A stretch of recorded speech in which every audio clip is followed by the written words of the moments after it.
Hello everyone. Let's learn the different types of verbs. I eat pizza. Here, eat is the verb as it is the action word. And what about the subject and object in the sentence? If you recollect, subject is who or what the sentence is about. So here, I, which is the doer, is the subject. And what is object? Object is a person or thing that is affected by the action of a verb. Here, eating is being done on the word pizza, and hence pizza is the object. So, as we see, I is the subject and pizza is the object, and the verb here is eat. Now, if we want to change the subject, we can change it in two ways.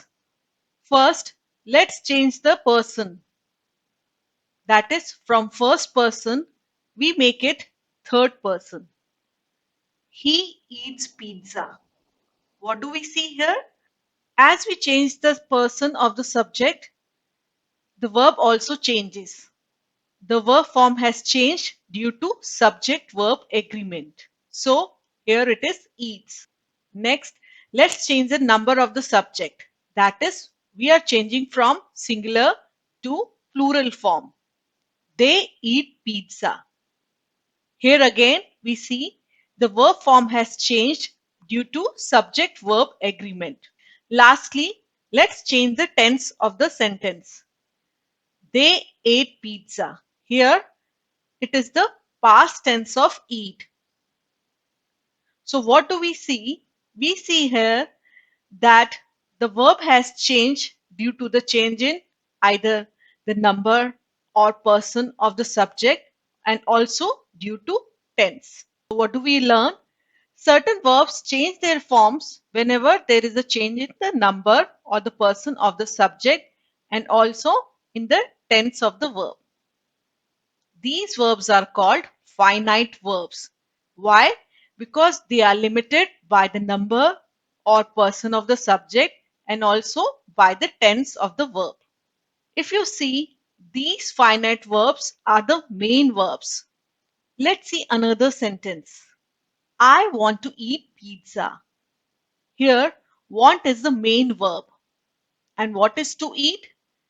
It is also a form of verb with the prefix to. Now again, let's change the person of the subject. He wants to eat pizza. Here, the subject is in third person. But what do you see? The main verb has changed its form, but to eat, this verb remains the same. Again, let's change the number of the subject. That is, we are making it in the plural form. They want to eat pizza. Here again, the main verb has changed the form, but to eat remains the same.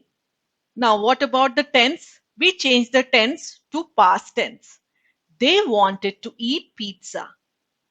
Again, we see this verb to eat remains the same. It hasn't changed its form. So, what do we understand? That certain verbs are not limited by subject, person, number, or tense. That is, they remain unchanged by the change of subject, person, number, or tense. Such verbs are called non-finite verbs. And the main thing to remember here is they are not the main verb. Let's take an example sentence. I remembered putting the book in the bag. What is the main verb here? It is remembered. Here, putting is the ing form of the verb put, and in this sentence, it is not limited by the person or the number of the subject, and also by the tense. It remains the same or unchanged. So broadly, there are two types of verbs: finite verbs, non-finite verbs. And what are finite verbs? These verbs, such as remembered here, is limited by subject, person, number, or tense of the sentence. Whereas non-finite verbs such as putting in this sentence are not limited by the subject, person, number or tense. They remain unchanged.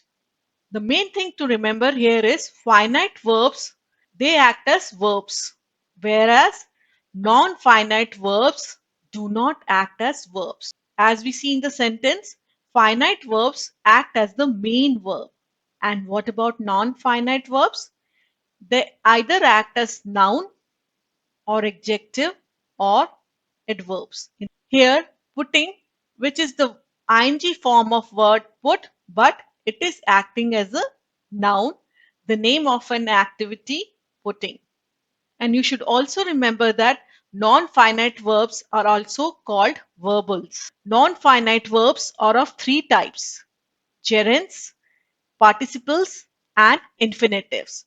This we shall cover in the next class. Until then, thanks for watching and have a great day. Bye bye.